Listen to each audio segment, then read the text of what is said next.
أعوذ بالله من الشيطان الرجيم بسم الله الرحمن الرحيم أفمن أسس بنيانه على تقوى من الله ورضوان خير أم من أسس بنيانه على شفا جرف هار فانهار به في نار جهنم والله لا يهدي القوم الظالمين۔ کیا پھر وہ شخص جس نے بنیاد رکھی اپنی عمارت کی اللہ کے تقوی پر اور اس کی رضامندی پر بہتر ہے، یا وہ شخص کہ جس نے بنیاد رکھی اپنی عمارت کی ایسے کنارے پر، علی منا پر، شفا منا کنارہ، شفا نہیں ہے شفا ہے، ایسے کنارے پر، جرفن جو کھوکھلا، ہارن اور گرنے والا ہے، ہارن مانا گرنے والا ہے، فنہار بھی چنانچہ وہ لے ہی گرا اس شخص کو جہنم کی آگ میں، اور اللہ ہدایت نہیں دیتا ظالم لوگوں کو۔ یہ بات پہلے سے شروع چلی آ رہی ہے کہ آپ اس مسجد میں کبھی بھی نہ جائیں جس کی بنیاد منافقت اور مسلمانوں کے خلاف سازش پر رکھی گئی ہے۔ آپ تو اس مسجد میں کھڑے ہونے کے لائق ہیں جس مسجد میں وہ لوگ ہیں جو پاکیزگی کو زیادہ پسند کرتے ہیں، اللہ بھی اس کو پسند کرتا ہے۔ اور اب اس کی مثال دی جا رہی ہے کہ ایک آدمی نے اللہ کے خوف تقوی پر اپنی عمارت کی بنیاد رکھی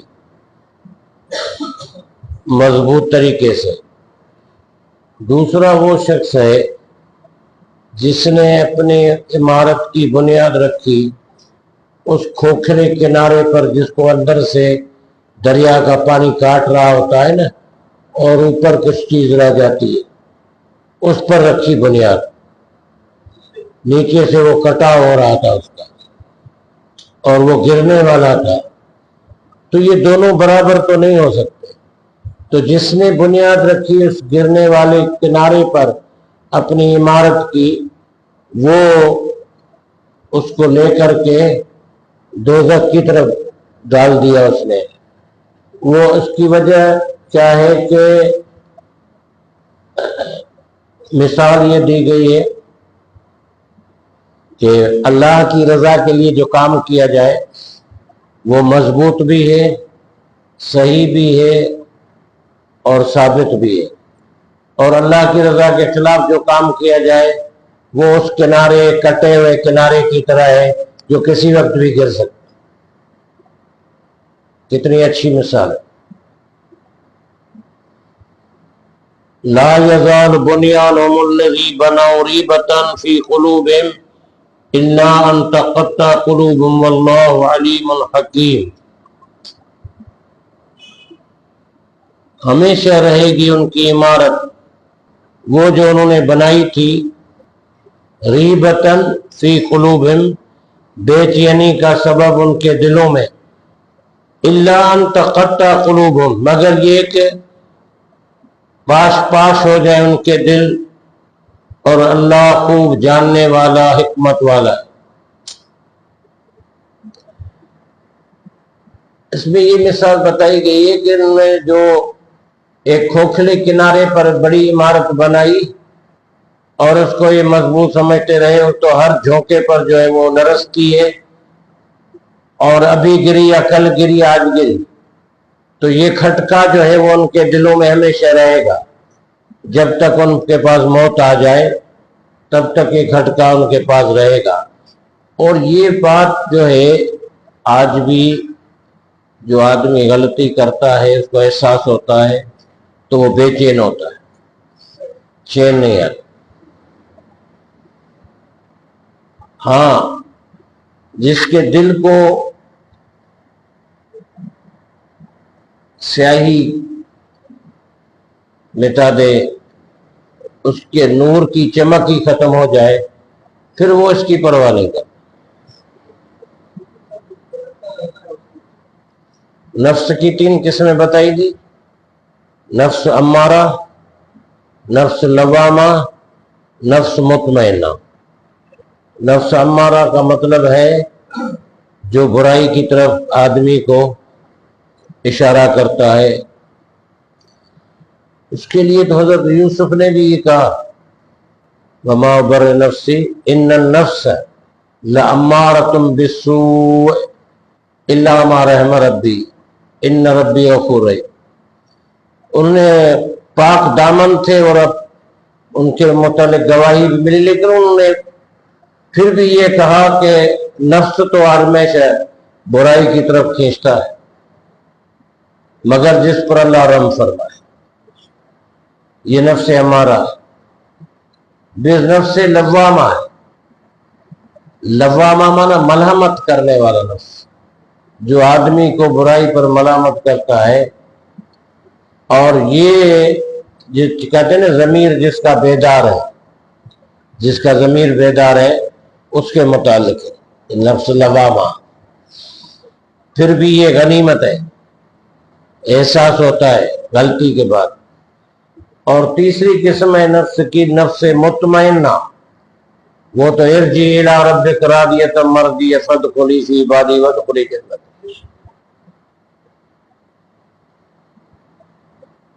ٹھیک ہے، ان اللہ اشتری من المؤمنین انفسهم واموالهم بان لهم الجنہ یقاتلون فی سبیل اللہ فیقتلون ویقتلون وعدا علیہ حقا فی التوراۃ والانجیل والقرآن ومن اوفی بعہدہ من اللہ فاستبشروا ببیعکم الذی بایعتم بہ وذلک هو الفوز العظیم۔ یقیناً اللہ نے خرید لیا ہے مومنوں سے ان کی جانوں کو اور ان کے مالوں کو، بدلے اس کے کہ بے شک ان کے لیے جنت ہے۔ وہ مومن لڑتے ہیں اللہ کے راستے میں تو وہ قتل کرتے ہیں اور قتل کیے جاتے ہیں۔ یہ وعدہ ہے اللہ کے ذمہ سچا، تورات میں اور انجیل میں اور قرآن میں۔ اور کون زیادہ پورا کرنے والا ہے اپنے عہد کو اللہ سے بڑھ کر؟ تو تم خوش ہو جاؤ اپنے سودے پر، وہ جو تم نے سودا کیا اس سے، اور یہی بڑی کامیابی ہے۔ اللہ نے فرمایا کہ اللہ نے خرید لیا مومنوں کے جانوں کو، مال کو جنت کے بدلے میں۔ یہ جنت جو ہے وہ قیمتی چیز ہے، اس کے بدلے میں کہ مومن جو اللہ کی راہ میں لڑتے ہیں، مرتے بھی ہیں، مارتے بھی۔ یہ اللہ تعالیٰ کا وعدہ سچا ہے تورات انجیل قرآن میں، اور اللہ سے بڑھ کر کے کس کا وعدہ سچا ہو سکتا ہے؟ نہیں ہو سکتا۔ تو اللہ نے فرمایا تو تم اس سودے پر خوش ہو جاؤ جو تم نے اپنے رب سے سودا کیا ہے، اور یہ بہت بڑی کامیابی ہے۔ کام تو مشکل ہوتا ہے۔ آج دیکھو غزہ میں کیا ہو رہا ہے، اللہ اکبر۔ وہ بیچارے اپنے گھر بار کو چھوڑنے کے لیے تیار نہیں، کیسے چھوڑے؟ مر رہے ہیں، بچے اٹھا رہے ہیں صبح شام۔ ایک المناک، دردناک، دل خراش منظر ہے جس کو 1 سال ہو گئے،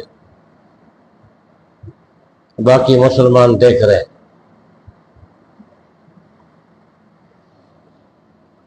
التائبون العابدون الحامدون السائحون السائحون الراكعون الساجدون الآمرون بالمعروف والناهون عن المنکر والحافظون لحدود اللہ وبشر المؤمنین۔ التائبون منا توبہ کرنے والے، العابدون عبادت کرنے والے، الحامدون حمد کرنے والے، السائحون روزہ رکھنے والے، الراکعون رکوع کرنے والے، الساجدون سجدہ کرنے والے، العامرون بالمعروف حکم کرنے والے نیکی کا، والناہون عن المنکر اور روکنے والے برائی سے، اور حفاظت کرنے والے ہیں حدود اللہ کی۔ حدود اللہ سے کیا مراد ہے؟ اللہ کی حدیں، جہاں اللہ نے مقرر کر دی کہ یہ حدیں سے آگے نہیں بڑھنا ہے، اس کو پھلانگنا، اس کو توڑنا، یہ سرکشی فسق ہے۔ تو اللہ تعالیٰ کے حدود کا خیال رکھنا ہے۔ حدود بہت ساری ہیں، آداب جتنے بھی ہیں حدود میں شامل ہیں۔ وبشر المؤمنین اور خوشخبری سناؤ مومنوں کو۔ یہ سب تعریف دیکھیں، عابد ہو، حامد ہو، تائب ہو، ساجد ہو، سائے ہو، راکع ہو، آمرون بالمعروف ونہون عن المنکر۔ قرآن نے جن الفاظ کو بیان کیا ہمارے لیے وہ قابل قدر ہے۔